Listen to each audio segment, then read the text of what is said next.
നമുക്കറിയാം ബന്ധങ്ങളുടെ കാര്യങ്ങളൊന്നും ഉറപ്പു പറയാൻ പറ്റില്ല. എപ്പോൾ വേണമെങ്കിലും അത് മാറി മറിയാം.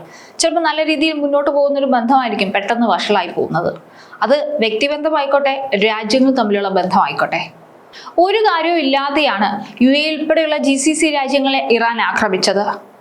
ഈ GCC രാജ്യങ്ങളൊന്നും അമേരിക്കയും ഇസ്രായേലും സംയുക്തമായി ഇറാനെ ആക്രമിച്ചതിൽ ഒരു രീതിയിലുള്ള പങ്കും വഹിച്ചിരുന്നില്ല.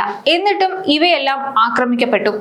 ഇതോടുകൂടിയാണ് GCC രാജ്യങ്ങളുമായുള്ള ഇറാന്റെ ബന്ധം വഷളായത്, പ്രത്യേകിച്ച് UAEയുമായിട്ടുള്ള ബന്ധം. ഗൾഫ് മേഖലയിലെ സുരക്ഷാ സാഹചര്യങ്ങൾ അതീവ ഗുരുതരമായി മാറുന്ന പശ്ചാത്തലത്തിൽ ഇറാന്റെ സൈനിക നീക്കങ്ങൾക്കെതിരെ കടുത്ത നിലപാടുമായി UAE രംഗത്തെത്തിയിരിക്കുകയാണ്.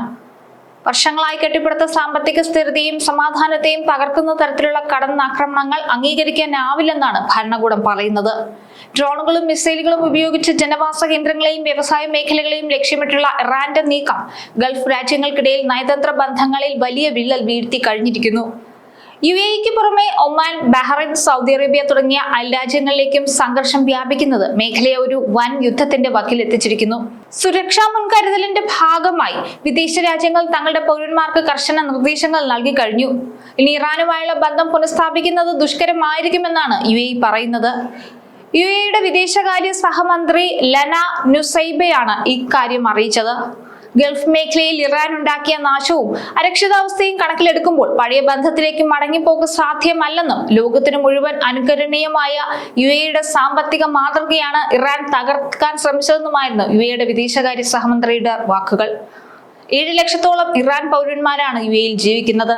ഇറാന്റെ മിസൈലുകളെ പ്രതിരോധിക്കുന്നതിനിടെ അവശിഷ്ടങ്ങൾ വീണ് സെൻട്രൽ ദുബായിലെ ഒരു കെട്ടിടത്തിന് ചെറിയ കേടുപാടുകൾ ഉണ്ടായതായി റിപ്പോർട്ടുകളുണ്ട്. ഇന്നലെ മാത്രം 27 ഡ്രോണുകളും 7 ബാലിസ്റ്റിക് മിസൈലുകളുമാണ് UAEക്ക് നേരെ എത്തിയത്. ഇറാൻ ആക്രമണം തുടങ്ങി 2 ആഴ്ച പിന്നിടുമ്പോൾ രാജ്യത്ത് പരിക്കേറ്റവരുടെ എണ്ണം 141 ഉയർന്നു.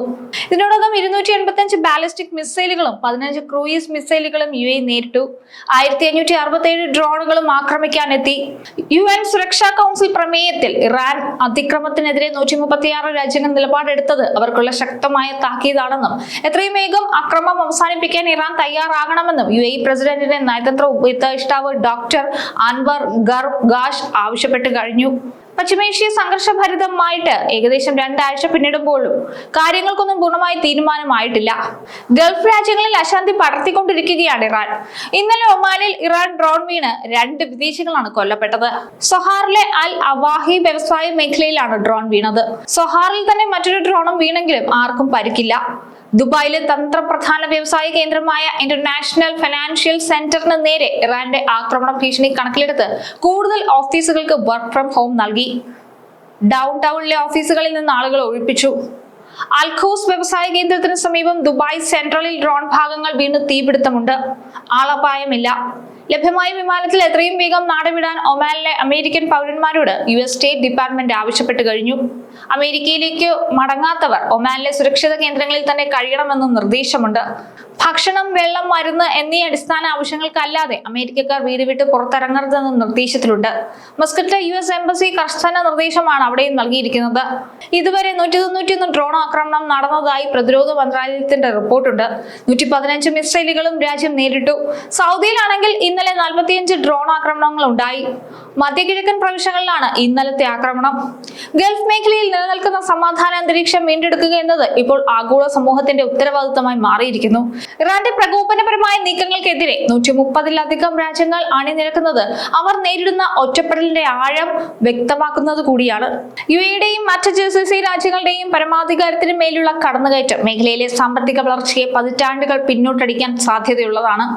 സമാധാനപരമായ ചർച്ചകളിലൂടെ പ്രശ്നപരിഹാരം കണ്ടില്ലെങ്കിൽ ലോകത്തിന്റെ ഊർജ്ജ സാമ്പത്തിക സ്ഥിരാകേന്ദ്രമായ പശ്ചിമേഷ്യ വലിയൊരു മാനുഷിക ദുരന്തത്തിന് സാക്ഷ്യം വഹിക്കേണ്ടി വരും. UNന്റെയും മറ്റ് വൻ ശക്തികളുടെയും അടിയന്തര ഇടപെടൽ മാത്രമേ ഇപ്പോഴുള്ള അവസ്ഥയ്ക്ക് പരിഹാരം കണ്ടെത്താൻ സാധിക്കുകയുള്ളൂ. എന്തായാലും പശ്ചിമേഷ്യ 2 ആഴ്ച പിന്നിടുമ്പോഴും സംഘർഷഭരിതം തന്നെയാണ്. വലിയ രീതിയിലൊന്നുള്ള അയവുകളൊന്നും ഉണ്ടായിട്ടില്ല എന്നാണ് ലഭ്യമാകുന്ന വിവരം. ഇപ്പോഴും പല ഭാഗത്തും ആക്രമണം തുടർന്നുകൊണ്ടിരിക്കുന്നു.